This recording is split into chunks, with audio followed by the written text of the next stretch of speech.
here, you know. Yeah, what I mean? but so many guys that they've recruited and developed and have been a part of this, and so many of them playing around the league. That's no surprise to hear that. Yeah, but you know, as you touched on there about just the culture you've built there and stuff, is the hard part now to continue that? I mean, to get the right guy. I mean, how do you go about that? How do you assess that kind of situation? Every year's a new year, you know. So there's a lot of things that we'll take from last year.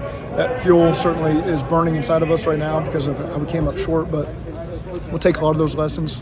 A lot of it's starting over. You know, you can't just count on the camaraderie you had in years past. You got to redevelop that here in May. Our players report May 2nd, and so I'm excited to see what they're all about when they come back. Were you concerned about showing that Uwe von Schaman picture and people throwing stuff at you today? Well, I don't know the memory of everybody in there. Yeah, you know, there's some guys that maybe remember that, but it's just more sentimental for me. You know, I remember those great, that great Ohio State-Oklahoma game as if I saw it because my dad's talked about it so often. So, you know, that was a big part of my childhood, and so to be here today talking to Ohio State was pretty cool. Hey, one more quickie for me.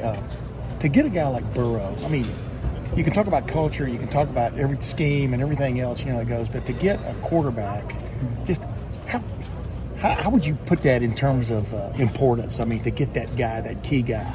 Well, it's critical in the NFL. Yeah. You know, it's if you don't have one, you're going to struggle. And so we feel like we've built a really good team around him. We're going to continue to do that. But he certainly makes us go, and he's a lot of fun to watch. He's about all the right stuff. When you get those Ohio State guys in, whether it's the guys like Vonn Bell, Sam Hubbard, who are kind of there, or when you get a chance to talk to some of these guys during the draft process, I guess like what kind of stands out when you're trying to build a culture? Two things. They've already come from a place with very high standards that championships are expected, and their football character is through the roof because they've worked hard. They care about their teammates. They love the process of practicing and meeting and all the things leading up to the game. So you really know what you're getting when you take a Buckeye. Does it feel like when you get a chance to talk to these guys in the interview process that the IQ part of the football game is there for them in ways that maybe you don't see in other programs? Everybody's different, but we know that they're going to be well coached. You know, I know a lot of the coaches here. They've got a history of success, putting guys in the league that have success. These guys always play for championships, and so you got a pretty good idea of what you're getting when you take one of these players. How well do you know Ryan Day? Pretty well. He and my brother worked together at the Eagles, and so you know we both coached quarterbacks in this league coming up a little bit. So I've known Ryan for a while. What's kind of that relationship like in terms of talking about his players as you go through the draft process? Well, he's just so genuine, and so you know where you're getting from Ryan, and you can just see why his teams have been so successful is because I'm sure that these guys believe in him and what he's about, and just a very genuine person. I'll take two more, and then I got to head inside. Sam Hubbard give you any stock tips yet?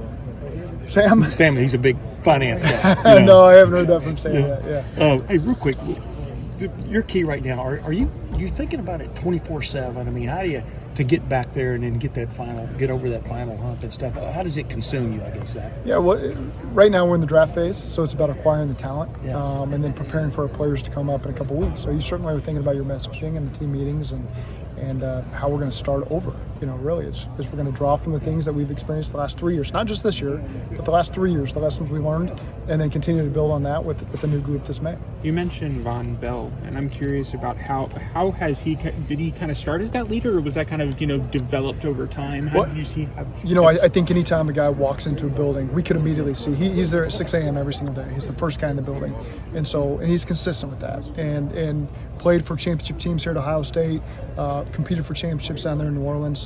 So we knew that he was a championship pedigree style player. But like anybody, he came in during the COVID year, so his first day in the building was in August. So it's hard. I knew he had the leadership qualities, but it's hard for a guy to walk in the building. He doesn't know anybody and take it over. So, but he's certainly at that point now where he's a captain of our team and somebody you guys look up to. So that's it, guys.